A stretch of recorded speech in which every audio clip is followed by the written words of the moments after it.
Մարտի 20-ին ոստիկանության Երևան քաղաքի վարչության պետ, ոստիկանության գնդապետ Աշոտ Կարապետյանը հանդիպել է Երևան քաղաքում տաքսի ծառայություններ մատուցող շուրջ 80 տնտեսվարողների հետ։ Հանդիպմանը մասնակցել են Երևանի քաղաքապետարանի տրանսպորտի վարչության պետ Հենրիկ Նավասարդյանը եւ ոլորտի խնդիրներով մտահոգ հասարակական հատվածի ներկայացուցիչներ։ Աշոտ Կարապետյանը տաքսի ծառայություններ մատուցող ընկերությունների պատասխանատուներին հորդորեց հետևողական լինել թեկնածու վարորդների ընտրության հարցում, աշխատանքային պայմանագրերը կնքել միայն բոլոր անհրաժեշտ փաստաթղթերի առկայությամբ։ Ընդգծվեց, որ քիչ չեն տաքսի ծառայությունների վարորդների մասնակցությամբ հանցագործությունները եւ նման դեպքերը կանխելու նպատակով կարևորվեց պրոֆիլակտիկ եւ բացատրական աշխատանքների նշանակությունը։ Վարչության պետը պահանջեց հետևողական լինել ճանապարհային երթևեկության կանոնների պահպանման հարցում, թույլ չտալ մեքենան վարել ոգելից խմիչք օգտագործած վիճակում, ինչը ստեղծում է վթարային իրավիճակներ։ Հանդիպման ընթացքում քննարկվեցին նաեւ Հայոց ցեղասպանության 100-ամյա տարելիցի միջոցառումների օրերին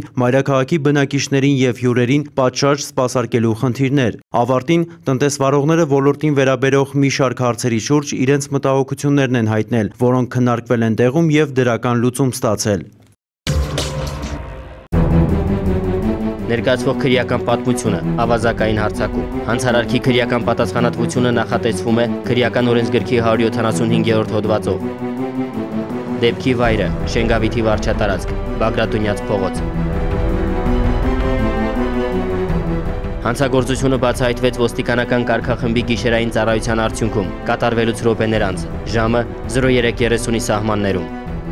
Գոր Մալխասյան, Բարեկապահակետային ծառայության գնդի 3-րդ հատուկ գումարտակի ավագ ոստիկան։ Ծառայություն ենք իրականացնում նույն վարչի ոստիկան Արտուր Արշակյանի հետ Շենգավիթ վարչական տարածքում, Բագրատունյաց 15 շենքի դիմաց նկատեցինք քաշքշուկ։ Մոտեցանք, կանխեցինք, քաղաքացիներից մեկը ասաց, որ դանակի սպառնալիքով իրենից հափշտակել են գումար եւ բջջային հեռախոսը։ Մեզ հաջողվեց բռնել այդ երիտասարդներին եւ ավազակային հարձակում կատարելու կասկածանքով բերման ենթարկել ոստիկանության Շենգավիթի բաժին։ Ոստիկանություն հրավիրվեց տուժողը, նախ լսենք նրան։ Մոտեցան ինձ, դանակ դրեցին վզիս, գումար էին պահանջում։ Ես հեռախոսս վանեցի, որ զանգարեմ, իրանք ինձից հեռախոսս վերցրին, ես ասում եի գումար չունեմ։ Իրանք որ սկսեցին ինձ խփել, այդ պահին ոստիկանները մոտեցան։ Անցնենք առաջ, Հարութ Աբրահամյան, ծնված 1991-ին, բերման է ենթարկվել ավազակային հարձակման կասկածանքով, դեպքը հիշել հրաժարվեց։ Գարիկ Հարությունյան, ծնված 1990-ին, բերման ենթարկվելու կասկածանքը նույնն է, չհրաժարվեց հիշել դեպքը։ Խմած էինք, ներբա չապելա հեսուն, ներբա տնգերս։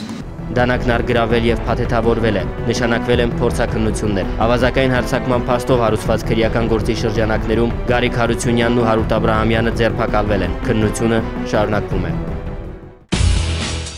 Ըստ ոստիկանության օպերատիվ հաղորդագրությունների ամփոփագրերի մարտի 19-ից 20-ն ընկած ժամանակահատվածում հանրապետությունում արձանագրված մարմնական վնասվածք հասցնելու 15 դեպքից բացահայտվել է 13-ը, բացահայտվել է գողության 18, խարդախության 6, շորթման եւ պաշտոնական լիազորությունների չարաշահման 2-ական ու յուրացման 1-ական դեպք։ Նախկինում կատարված հանցագործություններից բացահայտվել է գողության 4 դեպք։ Անցած մեկ օրվա ընթացքում հանրապետությունում արձանագրվել է ճանապարհատրանսպորտային 3 պատահար, ինչի հետևանքով 5 մարդ ստացել է տարբեր աստիճանի մարմնական վնասվածքներ։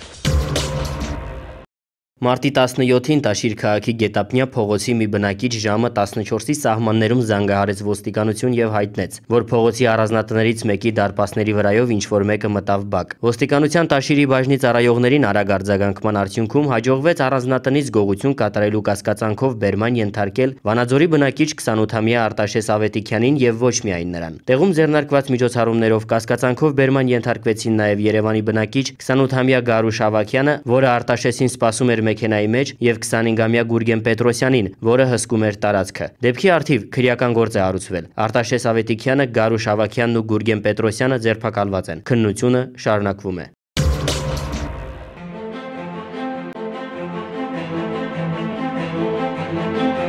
Տեղեկատվություն Հայաստանի Հանրապետության քաղաքացիների համար։